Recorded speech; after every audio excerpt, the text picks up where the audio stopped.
Washington, D.C. is no stranger to scandal. But what just erupted between Donald Trump and MSNBC's Rachel Maddow has all the markings of a political earthquake. And the aftershocks are already being felt coast to coast. In a broadcast that might as well have been a verbal detonation, Maddow pulled the curtain back on one of the most shameless sleights of hand this administration has ever attempted. And Trump? He's not just fuming, he's flailing. Let's rewind. The U.S. economy, long touted as Trump's crowning achievement, is now staggering under the weight of ugly truths. The Atlanta Fed recently dropped a GDP forecast so grim it could double as a disaster warning, an annualized contraction of 2.8%. And just as the smoke from that economic grenade was settling, February's job report came limping in. Only 77,000 jobs added, a number so anemic it sent Wall Street into a tailspin.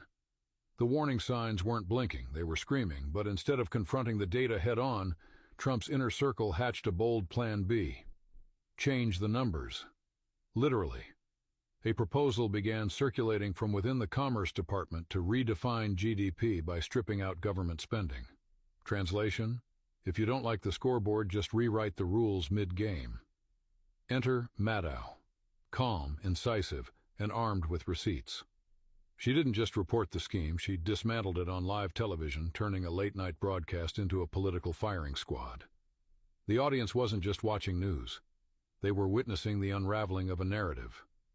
Trump's narrative. And that's when the meltdown began. At a press conference that quickly devolved into a red-faced tirade, Trump demanded Maddow's resignation, snarling that nobody watches her anyway. But let's be honest. If nobody was watching, why was he so rattled? Why the volcanic rage? The answer is simple. Maddow struck a nerve deep in the heart of the illusion. And she didn't stop with GDP. Her segment pulled back the velvet rope on a White House in crisis, where panicked aides are floating half-baked economic theories while Americans are drowning in rising costs, shrinking paychecks, and a public sector under siege.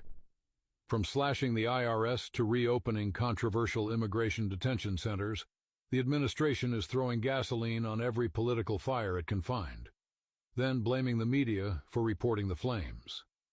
But the storm is bigger than Trump versus Maddow. Across the nation, unrest is growing. Protests are erupting not just